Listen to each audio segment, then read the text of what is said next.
I'm sorry, I'm just putting a little powder anti-cerne. Alors, bonjour tout le monde. Je me maquille, hein, je mets de la poudre anti-cerne parce que c'est vrai que vous savez que depuis le déconfinement, j'ai jamais eu autant de travail de ma vie. Mais même pendant le confinement, j'ai pas eu le temps de faire mes siestes.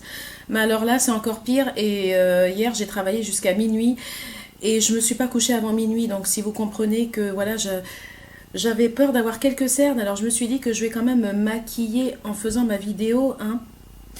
Et ça m'empêche pas du tout de faire ma vidéo, de me maquiller. Parce que je peux réfléchir, je peux à la fois penser et me maquiller. Et ça, c'est juste génial. Vous savez, comme les Miss France, je ne suis pas Miss France, mais les Miss France, au fait, elles peuvent réfléchir, se maquiller, s'arranger. Et ben moi, c'est pareil. Moi, je peux réfléchir et me maquiller. Et même le fait de me maquiller tout en faisant ma vidéo, ça ne m'empêche pas d'organiser ma vidéo et de réfléchir. Donc, rassurez-vous. Alors là, j'ai mis, c'est juste une poudre anti-cerne, hein. Je ne me suis pas maquillée, comme vous voyez, j'ai même pas mis de rouge à lèvres. J'ai gardé la couleur un peu grise naturelle de mes lèvres, parce que je trouve que c'est très joli. Et d'ailleurs, il y a un proverbe, même dans certains pays africains, qui dit que les gencives noires, quand on a du noir sur les gencives, ou quand c'est un peu foncé là aussi, quand on a un peu de gris sur les lèvres, ben ça fait partie aussi de la beauté, ça peut être joli et c'est pas forcément, hein, voilà. Et donc moi j'ai des gencives plutôt noires et mes lèvres sont un peu foncées je trouve ça très joli naturellement et c'est pour ça que je me maquille pas souvent. J'aime bien avoir mes lèvres comme ça, c'est très joli je trouve, mais bon c'est vrai que des fois ça m'arrive de mettre un rose éclair, de me maquiller. Alors aujourd'hui, donc j'arrête de me maquiller. Maintenant, on va passer aux choses sérieuses. Aujourd'hui, je voulais vous parler du métissage. Je voulais vous parler du métissage parce que, hein, avec toutes les tensions raciales en ce moment qu'on voit dans le monde, le métissage, c'est un sujet qui excite pas mal de personnes. Donc, on va parler du métissage. Et c'est vrai qu'aujourd'hui, il y a beaucoup de communautés, il y a beaucoup de personnes qui se marient avec des gens qui ne sont pas forcément de chez eux, qui ne sont pas forcément de leur communauté. Et voyez moi-même que moi, je suis un enfant issu d'une mère blanche et d'un père noir. Donc, je suis un enfant issu aussi du métissage. Et il faut savoir que le métissage, c'est pas seulement une question de noir et de blanc. Le métissage, ça peut être un métissage au fait à l'intérieur de différents pays européens, mais ça peut être un métissage aussi à l'intérieur du continent africain.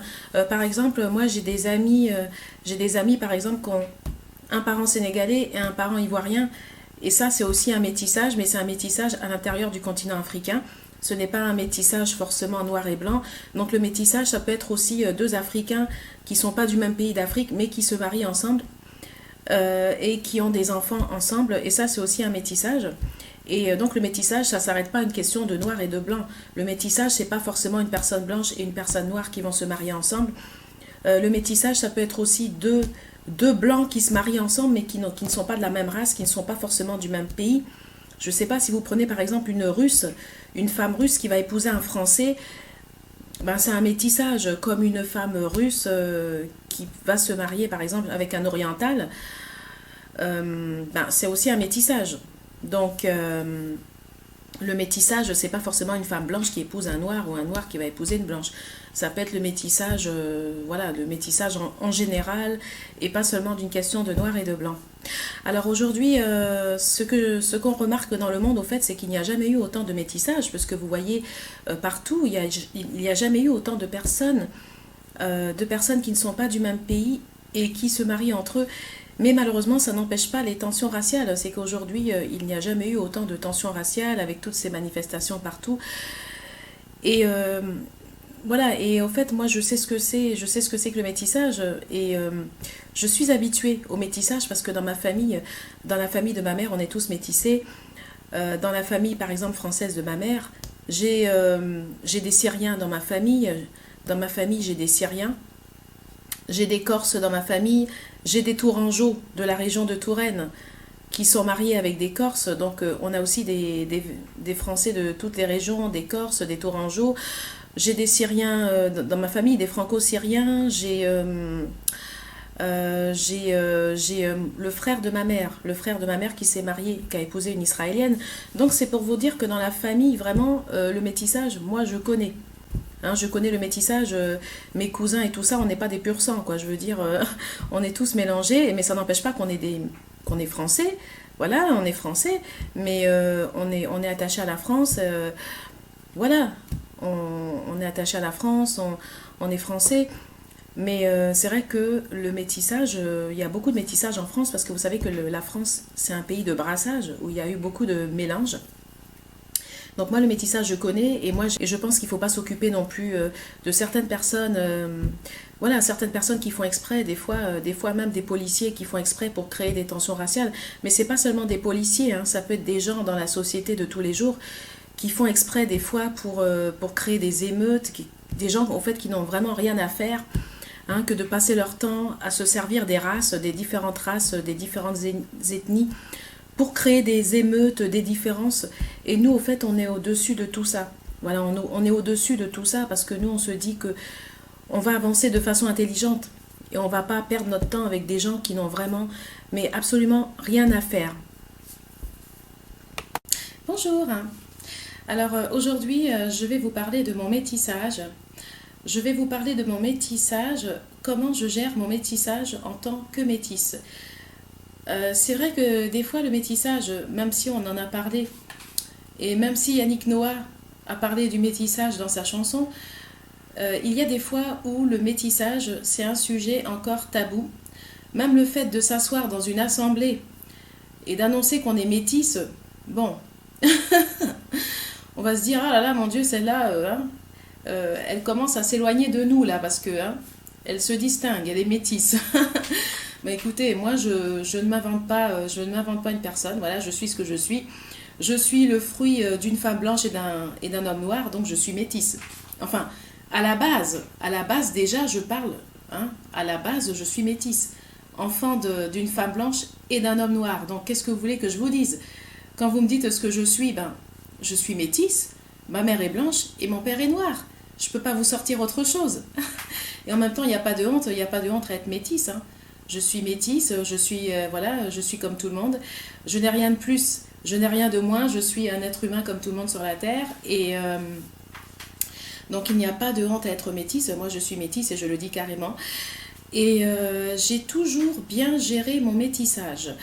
Mon métissage, au fait, c'est quelque chose que j'ai toujours bien géré. Alors, je ne sais pas, hein, je ne sais pas si c'est de la magie, si c'est de la réalité, si c'est un mythe, je ne sais pas. Mais en tout cas, moi, j'ai toujours bien géré mon métissage. Je n'ai jamais été complexée d'être métisse. J'ai toujours été bien dans ma peau en tant que métisse. Enfin, je veux dire, j'ai toujours assumé celle que je suis. Parce que de toute façon, on m'a élevée dans ce sens et on m'a appris à assumer celle que je suis.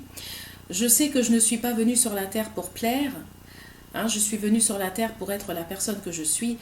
Après, on m'accepte ou on ne m'accepte pas, c'est même pas une question d'être métisse parce que quelle que soit votre couleur, de toute façon, il y a un proverbe qui dit qu'on ne peut pas plaire à tout le monde. Donc que vous soyez noir, que vous soyez tout blanc, que vous soyez métissé, de toute façon, c'est impossible de plaire à tout le monde. Il y a des personnes à qui vous plairez, mais vous n'allez pas forcément plaire à tout le monde. Mais ça, ce n'est pas grave. On n'est pas là pour plaire, on est là pour être ce qu'on est et pour assumer ce qu'on est. Donc ça, c'est très important. Et donc moi, je ne suis pas là pour plaire. Après, il y a des gens qui m'ont accepté des deux côtés. Il y a beaucoup de gens qui m'ont accepté, mais il y a certaines personnes aussi qui ne m'ont pas forcément accepté. Mais après, ces personnes-là, tant pis pour elles. Mais celles qui m'ont accepté, ces personnes-là me connaissent et savent pourquoi elles m'ont accepté. Et elles savent que, voilà, que si elles m'ont accepté, ben, c'est parce que je ne suis pas nulle.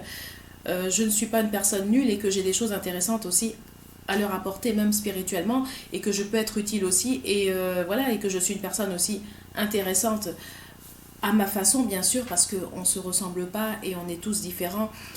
On a tous notre manière d'être intéressant. Donc, trois personnes ne vont pas être intéressantes de la même façon. Mais à ma manière, moi, j'ai ma façon d'être intéressante. Et donc, les personnes qui m'ont acceptée, en tout cas, ne sont pas déçues et savent pourquoi elles m'ont acceptée. Donc, après, ce qui est important dans la vie, c'est vraiment d'être fier de ce qu'on est.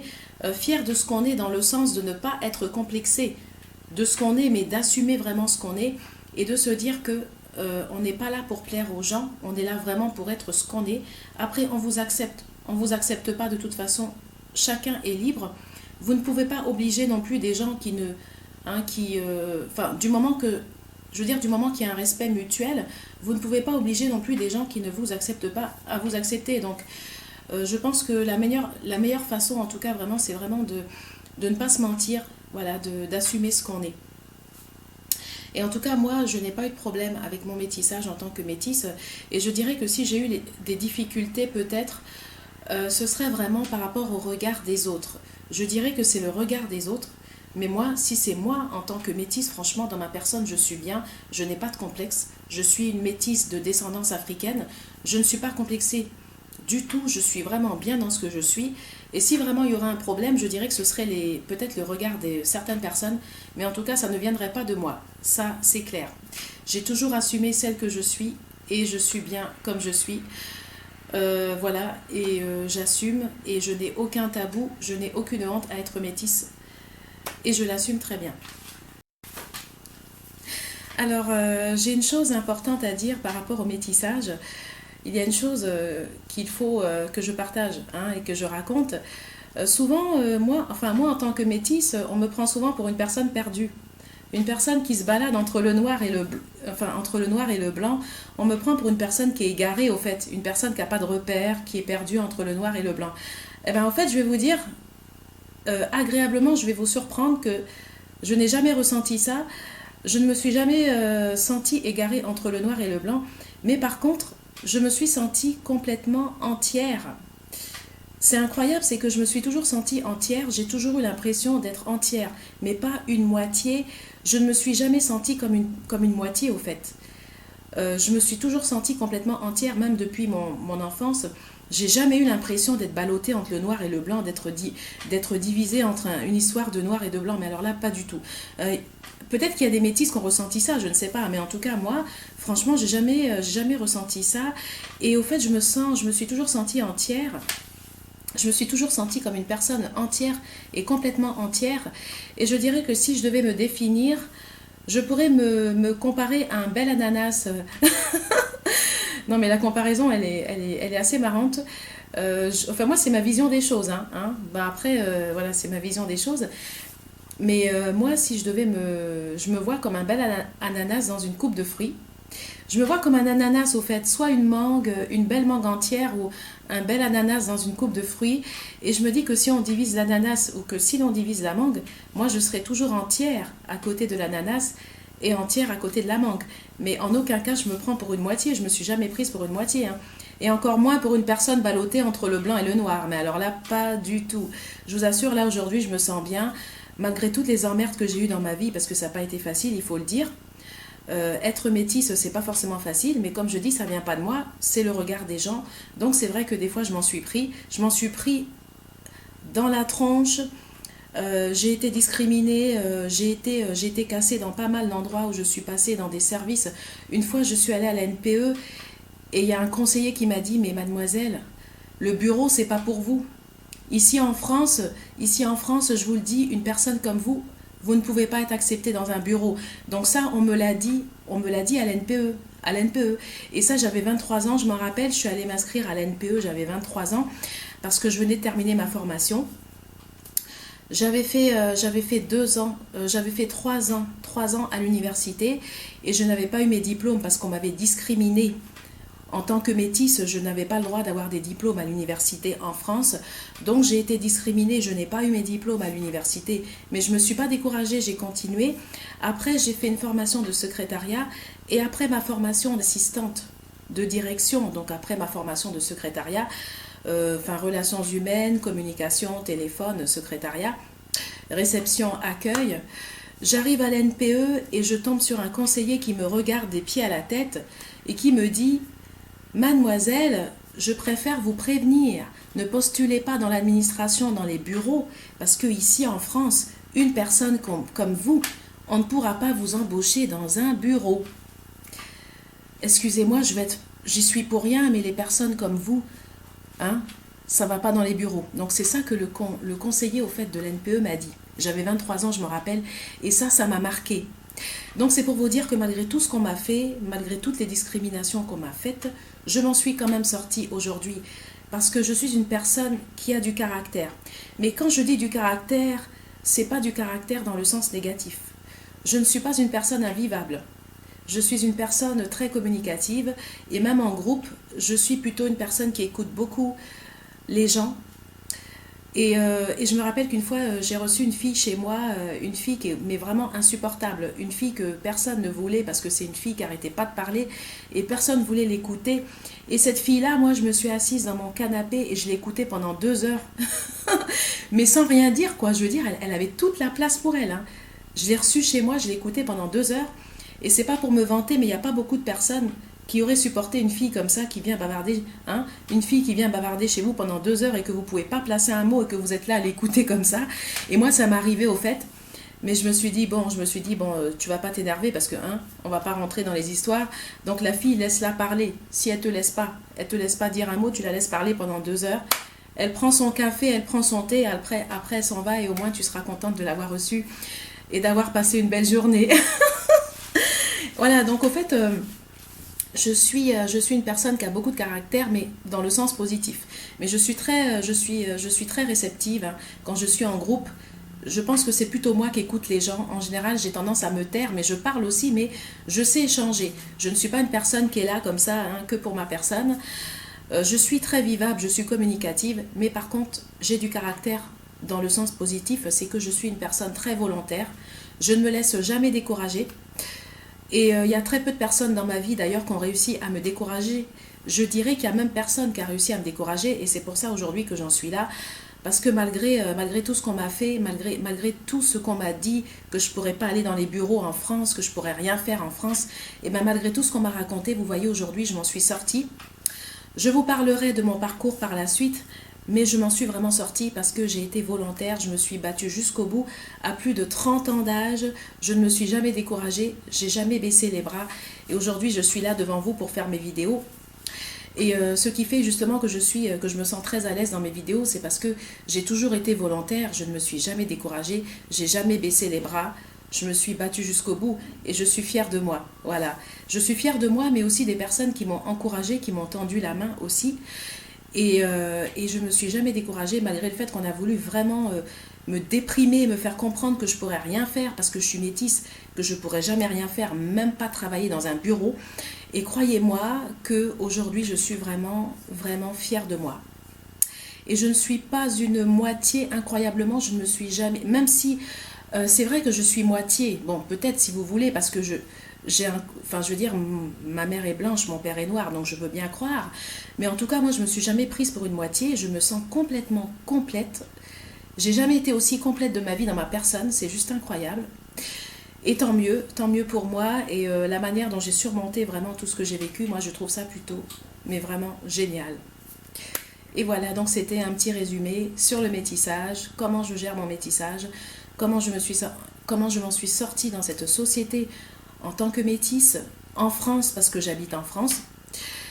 Et voilà, donc c'est comme ça. Je suis une métisse franco-ivoirienne, une métisse franco-ivoirienne. Je suis de descendance africaine et je trouve que c'est bien aujourd'hui que la communauté africaine commence à réagir par rapport à tout ce qui se passe. Parce que c'est vrai que c'est pas normal aujourd'hui qu'on est en 2020 et qu'il y a encore des gens qui sont retardés, qui sont dans cette idée que parce qu'une personne est noire, que c'est une personne qui n'a pas la même intelligence qu'eux et que c'est une personne qui ne mérite pas l'égalité. Je veux dire, on est tous des humains, on a tous le même cerveau. Quelle que soit notre race, il n'y a pas une race qui a un cerveau inférieur à une autre race, ça il faut le savoir. On est tous capables de faire la même chose, c'est juste peut-être qu'on a des histoires différentes, qu'il y a des pays qui ont été peut-être un peu plus anéantis que d'autres, qui ont été bloqués, certains pays qui ont été bloqués, qui n'ont pas pu forcément faire leur avancée comme ils auraient dû avancer, mais après je veux dire on est tous des humains, on a tous le même cerveau. Donc on ne peut pas aujourd'hui en 2020 être là encore, hein, à rêver et à s'imaginer qu'il y a des gens sur la planète qui sont inférieurs à vous, hein, qu'il y a des gens qui n'ont pas qui n'ont pas de cerveau. Je suis désolée, on a tous le même cerveau. Donc si vous croyez aujourd'hui vraiment que vous êtes des supérieurs et que votre cerveau est supérieur, je vous annonce que votre cerveau n'est pas supérieur et que il y a certains peuples qui ont été bloqués dans leur avancée pour des raisons historiques, mais ce n'est pas une question de cerveau, parce que je peux vous dire que On a tous une intelligence, on n'a peut-être pas les mêmes intelligences, parce que peut-être qu'on n'a pas les mêmes formations. Hein, une personne, par exemple, qui est formée en chimie, va pas forcément être bonne en littérature ou être bonne dans une autre matière. Mais il faut arrêter aujourd'hui, il faut arrêter vraiment cette utopie de toujours rêver qu'il y a des gens dans la planète, des gens que vous allez trouver dans un endroit de la planète qui vont être inférieurs à vous. Et je pense qu'il faut arrêter avec cette bêtise, au fait, cette bêtise humaine de toujours chercher des gens qui sont inférieurs à vous, parce que vous n'en trouverez pas, au fait. Et la vérité que je vais vous dire, c'est qu'il n'y a personne qui est inférieur à vous sur cette planète. C'est ça le problème, vous pouvez faire le tour du monde, hein. Vous pouvez aller découvrir toutes les îles que vous voulez, hein, même des endroits que vous n'avez jamais vus, des peuples même que vous n'avez peut-être jamais rencontrés, qui sont dans des forêts. Et vous allez étudier et découvrir que ces peuples-là ne sont pas inférieurs à vous. Donc je pense qu'il faut arrêter aujourd'hui. On est en 2020, il faut un peu avancer, il faut évoluer, il faut que nos enfants avancent, que la société évolue et arrêter ces histoires de toujours chercher à rencontrer des gens qui sont en dessous de vous, parce que ça n'existe pas d'abord. Ça n'existe pas. Et il faut arrêter, je pense, de toujours vouloir trouver des gens qui sont inférieurs à vous. C'est pas comme ça que vous allez pouvoir continuer à avancer. Et je vous le dis sincèrement, c'est pas comme ça que vous allez pouvoir continuer à construire vos pays en cherchant des gens qui sont inférieurs à vous. Malheureusement, ce n'est pas possible et c'est une solution mais complètement idiote, qui ne sert absolument à rien. Et en plus, c'est que de l'utopie, parce que des gens inférieurs à vous, ça n'existe pas. Je peux trouver des gens qui sont différents de moi, des gens qui ne me ressemblent pas, mais pas des gens qui sont inférieurs à moi, parce que ça, ce n'est que du rêve. Et malheureusement, on continue encore à alimenter ce rêve, que sur la planète, on va trouver peut-être des gens inférieurs, ou aller peut-être chercher sur la Lune, ou je ne sais pas. Mais je peux vous dire que même sur la planète Mars, sur n'importe quelle planète que vous allez trouver autre que sur la Terre, vous n'aurez personne qui sera inférieur à vous. Enfin, à vous, je parle pour les gens bien sûr, qui voudraient avoir des personnes inférieures à eux. Ça ne s'adresse pas à tout le monde, bien sûr. Là, je parle aux imbéciles, mais pas aux gens sensés, parce que Dieu merci quand même qu'il y a encore, nous avons encore des gens intelligents dans la société, et que nous n'avons pas que des gens qui cherchent toujours à rencontrer des inférieurs à eux. Alors, on continue à parler du métissage. Alors, il y a une dernière question que on va se poser, Y a-t-il besoin d'être noir, y a-t-il besoin d'être noir ou d'être métissé pour être victime de discrimination raciale? Y a-t-il besoin d'être noir ou d'être métissé pour être victime de discrimination? Malheureusement, malheureusement bien sûr pour les personnes qui sont discriminées, non, il n'y a pas besoin d'être noir et il n'y a même pas besoin d'être métissé pour être victime de discrimination, parce que vous savez qu'aujourd'hui, nous traversons une période assez difficile, nous sommes dans une crise mondiale. Nous avons produit pendant longtemps, les entreprises ont délocalisé, il y a eu du chômage. Et aujourd'hui, c'est vrai que nous sommes dans une crise mondiale. Et aujourd'hui, c'est tout le monde qui est touché par la discrimination. La discrimination, aujourd'hui, n'est plus une question d'être noir ou d'être métisse. Si on parle, par exemple, des petits boulots, je vais souvent entendre, oui, c'est que les noirs ou que les gens métis qui font des petits boulots. Eh ben non, pas du tout. Parce que moi, par exemple, d'accord, à Paris, je dis pas qu'à Paris, il y a beaucoup de noirs qui font des petits boulots. Moi j'ai été à Paris, j'ai vu des noirs qui nettoyaient les sols et qui avaient des bacs plus 5. J'ai vu des noirs qui avaient des bacs plus 4 et qui étaient dans les ménages et qui ne pouvaient pas faire autre chose. Je suis d'accord qu'il y a encore beaucoup de noirs qui sont discriminés dans la région parisienne. Mais si vous venez en province, moi par exemple j'habite en province, j'habite dans la région de Touraine. J'habite en appartement, mais j'ai la chance d'être quand même dans un quartier où il y a beaucoup d'arbres, il y a beaucoup de forêts, de verdure. Et donc, je peux me balader, faire des promenades. Je suis dans un quartier quand même où c'est calme, il n'y a pas trop de pollution et j'ai la chance d'avoir des arbres, d'avoir de la verdure. Dans mon quartier, par exemple, il y a des personnes qui viennent faire le ménage toutes les semaines dans mon immeuble. Des personnes qui viennent nettoyer les escaliers et également le garage en bas. Et les personnes qui viennent faire le ménage dans mon immeuble, ce n'est pas des noirs, ce sont des blancs. Ce sont des femmes blanches toutes les semaines. Il y a des femmes blanches qui viennent faire le ménage dans mon immeuble. Et ces femmes-là qui viennent, c'est même pas des noirs, hein, c'est même pas des femmes arabes, ni des. Enfin, je veux dire, c'est même pas des femmes métissées comme moi. Ce sont des blanches, j'ai bien regardé, ce sont des blanches qui font des ménages. C'est des blanches, des fois, qui ont des bacs plus 2 aussi, des bacs plus 3, et qui ne trouvent pas dans leur branche, parce que nous sommes dans une crise mondiale, et donc elles font des ménages, elles viennent faire des ménages dans l'immeuble. Le jardinier, c'est pareil, le jardinier, on a un jardin en bas, on a un jardin qui est entretenu tous les mois. Je vous montrerai, je ferai une photo un jour. On a un jardin et il y a des roses et tout ça. Et ben le jardin où j'habite, dans mon quartier, ben c'est un blanc. Le jardinier, c'est un blanc, c'est pas un noir, hein. C'est un blanc qui vient, il vient tous les 15 jours, il vient entretenir les jardins dans le quartier. Et la plupart des jardiniers, en tout cas, moi, tous les jardiniers que j'ai vus dans mon quartier, c'était que des blancs, hein. Et même les éboueurs qui passent dans mon quartier, c'était des blancs. J'ai vu, bon, je dis pas à Paris, je dis pas dans d'autres villes, il y a beaucoup de noirs, mais là, dans mon quartier, les éboueurs, quand ils passent, moi, j'ai vu que des blancs. La dernière fois, c'était que des blancs qui ramassaient les poubelles. Donc, les petits boulots, je suis d'accord qu'il y a des noirs qui font des petits boulots, mais je crois qu'aujourd'hui, avec la crise mondiale, les petits boulots, c'est plus une question d'être noir ou d'être métisse. Et aujourd'hui, on voit des blancs qui font des petits boulots, hein, des blancs qui sont éboueurs, des blancs qui font des ménages dans les immeubles. La femme, c'est pareil, l'immeuble, il y a un immeuble en face chez moi, ben c'est une blanche. C'est une blanche qui fait tout l'immeuble, hein. C'est une blanche qui fait le ménage dans l'immeuble en face. Et la femme qui vient faire, les femmes dans mon quartier en tout cas, qui viennent faire le ménage dans les immeubles, c'est pas des femmes noires, c'est des blanches. Donc c'est pour vous dire que la discrimination, aujourd'hui, ce n'est plus une question d'être noir.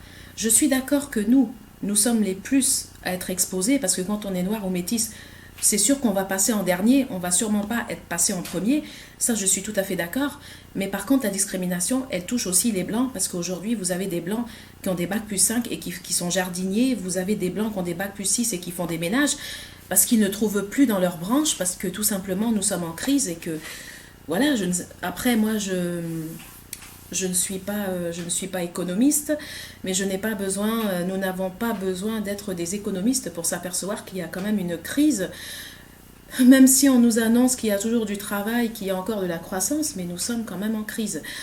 Et donc la discrimination, je suis d'accord qu'aujourd'hui ce n'est plus une question d'être noir ni d'être métisse. Voilà. Donc en tout cas, moi, les femmes qui entretiennent mon immeuble, toutes les semaines, qui viennent, je crois, tous les mercredis, ce sont des femmes blanches. C'est pas des femmes noires. C'est même pas des métisses, hein, ni des femmes arabes, c'est vraiment des blanches. Hein. Mais quand je dis des blanches, c'est vraiment des blanches. Et donc c'est pour vous dire que les petits boulots, aujourd'hui, les petits boulots, il y a des blancs qui font des petits boulots. C'est pas que des noirs ni des métisses qui font les petits boulots. Mais c'est vrai que nous, on passe en dernier. C'est sûr que s'il y a des places, même pour le ménage, on va pas passer en premier. On va pas passer en premier, bien sûr, mais on aura peut-être quelque chose. On aura peut-être les miettes ou je sais pas. C'est sûr qu'on passera pas en premier. Mais en tout cas, il faut savoir que la discrimination aujourd'hui, c'est les blancs qui sont touchés et que c'est plus seulement une question de noir et une question d'être métisse. Donc ça, je tenais également à le préciser. Je ne suis pas là pour vous influencer, je ne suis pas là pour vous donner des leçons, hein, sur la vie et sur la société, parce que qui serais-je pour me permettre? Voilà, je suis une personne comme tout le monde, et au fait, moi, je vous parle par rapport à ce que je vis. Par rapport à ce que je vis, je vous parle par rapport à ce que je vois, par rapport à mes expériences. Donc c'est vrai que là, moi, c'est par rapport à ce que je vis que je fais mes vidéos, et je vous dis des choses réelles que je vis. Voilà, mais après, je ne suis pas là, bien sûr, pour vous donner une vision du monde, pour vous imposer une vision du monde. Chacun est libre, mais après, moi, je suis là pour vous partager vraiment ce que je vois tous les jours. Et voilà, et moi, j'ai constaté que la discrimination aujourd'hui, c'est plus une question d'être noir, c'est plus une question d'être métisse. Aujourd'hui, c'est tout le monde qui est touché. Voilà, qu'on soit blanc, on peut être blanc, avoir un bac plus 6 et pas forcément trouver du travail dans sa branche et aller faire des ménages. Et c'est plus une question d'être noir et c'est plus une question d'être métisse. Voilà. Alors, je vais également parler des rapports humains. Je vais également parler des rapports humains, des tensions et des rapports humains, au fait. Et vous savez que ce qui se passe au fait dans la société, c'est un peu plus compliqué que ça, parce qu'on parle souvent de tensions raciales. Donc, c'est vrai qu'il y a des tensions raciales, mais c'est un peu plus compliqué que ça, parce que les tensions, au fait, c'est les rapports humains et tout ça, c'est plus complexe, au fait, que ce qu'on peut penser. Par exemple, vous savez que s'il y a des tensions entre les noirs et les blancs, s'il y a des tensions entre certains noirs et certains blancs sur la Terre, les tensions, en fait, c'est pas qu'une question. Ce qui se passe, au fait, les tensions, tout ça, les conflits et tout ça, c'est pas une question seulement de noir et de blanc. Ça, il faut le savoir. Par exemple, quand vous êtes noir, il faut savoir que quand vous êtes noir, ce n'est pas toutes les personnes noires qui vont vous soutenir et ce n'est pas toutes les personnes noires forcément qui sont vos amis. Parce que même quand vous êtes noir, vous pouvez avoir aussi des gens qui vous font du mal et qui sont des personnes qui ont la même couleur que vous et qui sont noirs. Et ce n'est pas parce que vous êtes noir que c'est tous les noirs qui vont vous accepter aussi. Et ce n'est pas parce que vous êtes noir que c'est tous les noirs forcément qui vont être vos amis. Ben, quand vous êtes métissé, c'est pareil. Quand vous êtes métissé, c'est pareil. On est sur la terre, on n'est pas au paradis, donc il ne faut pas rêver. Même quand vous êtes métissé, ce n'est pas forcément toutes les personnes métissées qui vont vous accepter parce que vous êtes métisse. Moi, par exemple, quand j'étais au lycée, dans mon école, quand j'étais au lycée, dans mon lycée, il y avait des métisses. Il y avait des personnes qui étaient foncées, d'autres qui étaient un peu métissées, plus claires, et il y avait des blancs. Donc moi, dans mon lycée, au fait, j'étais dans un lycée où il y avait vraiment toutes les races. Et bien, quand j'étais au lycée, il y avait des métisses qui discutaient avec moi. Il y avait des métisses qui me parlaient, mais c'est pas tous les métisses qui me parlaient quand j'étais au lycée. Quand j'étais au lycée, il y a des métisses à qui je disais, il y a des métisses à qui je disais bonjour le matin. Quand j'étais dans mon lycée, il y a des métisses que je saluais et qui ne me disaient pas bonjour et qui ne me répondaient pas et qui passaient devant moi, qui me voyaient même pas. Mais par contre, il y a des métisses qui discutaient avec moi. Il y a des métisses que je fréquentais, mais c'est pas tous les métisses qui étaient mes amis quand j'allais au lycée. Donc c'est pour vous dire que c'est pas parce que vous êtes métisse aussi que c'est tous les métisses qui sont vos amis. Et quand vous êtes noir, c'est pas parce que vous êtes noir de peau que c'est tous les noirs qui vont être vos amis. Et quand vous êtes blanc, ben c'est la même chose. Quand vous êtes blanc, c'est pas parce que vous avez une peau blanche que c'est tous les blancs que vous allez rencontrer dans la rue qui vont devenir vos amis. Ou que c'est tous les blancs forcément qui vont vous soutenir parce que vous êtes un blanc et que vous avez la couleur blanche. Donc c'est pour vous dire que les tensions qui se passent, au fait, c'est un peu plus compliqué que ça. C'est pas seulement une histoire de blanc et de noir, c'est que vous pouvez très bien être noir et avoir aussi un bon ami blanc, un bon ami qui est blanc, mais être noir. Moi, j'ai des copains qui sont... Je connais des noirs qui ont des amis blancs, qui ont de très bons amis blancs, et c'est pas parce qu'ils sont noirs. Vous pouvez aussi être blanc et très bien avoir des amis africains, avoir des amis qui sont noirs et qui sont sympas. Et au fait, c'est pas parce que vous êtes forcément noir que c'est tous les noirs qui sont vos amis. Si vous êtes noir, vous pouvez avoir des amis noirs, mais c'est pas tous les noirs de la ville, c'est pas tous les noirs qui habitent dans votre ville qui vont forcément vous souhaiter de réussir dans votre vie et qui vont forcément être vos amis. Donc c'est pour vous dire qu'il faut faire attention que cette histoire, c'est pas une question forcément de noir et de blanc. Vous pouvez être noir et avoir aussi des noirs qui ne vous acceptent pas et qui ne vous souhaitent même pas du bonheur. Comme vous pouvez aussi être métissé et pas être forcément accepté par tous les gens métissés, vous pouvez très bien avoir des amis métisses, mais avoir aussi des métisses qui ne vous disent pas bonjour le matin ou qui ne vous regardent pas. Comme vous pouvez très bien être blanc de peau et rencontrer des blancs aussi qui ne vous calculent pas et qui ne vous regardent même pas alors que vous êtes blanc comme eux. Donc c'est pour vous dire que c'est un peu plus compliqué que ça, les rapports humains, c'est pas seulement une question de noir et de blanc. Donc il faut bien faire attention à ça. Donc c'est ça que je voulais vous dire, que la terre malheureusement c'est pas le paradis et c'est beaucoup plus compliqué qu'une histoire de blanc et de noir.